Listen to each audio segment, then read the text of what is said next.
ঢালিউডের ছোট পর্দার তরুণ অভিনেতা শাহবাজ সানি মারা গেছেন। ইন্না লিল্লাহি ওয়া ইন্না ইলাইহি রাজিউন। শাহবাজের মৃত্যুর বিষয়টি সামাজিক যোগাযোগ মাধ্যমে একটি পোস্ট দিয়ে নিশ্চিত করেছেন অভিনেতা জিয়াউল ফারুক অপূর্ব। জিয়াউল ফারুক অপূর্ব তার পোস্টে লিখেছেন, অভিনেতা শাহবাজ সানি আর আমাদের মাঝে নেই।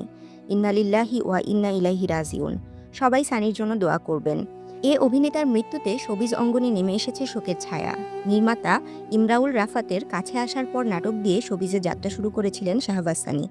অল্প সময়েই অভিনয় গুণে দর্শকদের প্রিয় হয়ে উঠেছেন এবং সেই সাথে অর্জন করেছেন নির্মাতাদের আস্থাও। পার্শ্ব চরিত্রে কাজ করলেও এরই মধ্যে কেন্দ্রীয় চরিত্রে অভিনয় করেছেন। ২০১৮ সালে আব্দুল্লাহ নাটকে তাকে প্রথমবার কেন্দ্রীয় চরিত্রে অভিনয় করতে দেখা যায়। এটি পরিচালনা করেন গোলাম কিবরিয়া ফারুকী। নাটকটি প্রচারের পর দর্শক মহলে প্রশংসা পান এই তরুণ অভিনেতা।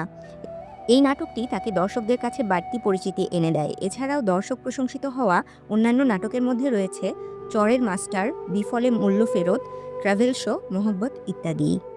তাশরিফা তৃষা, তরঙ্গ টিভি।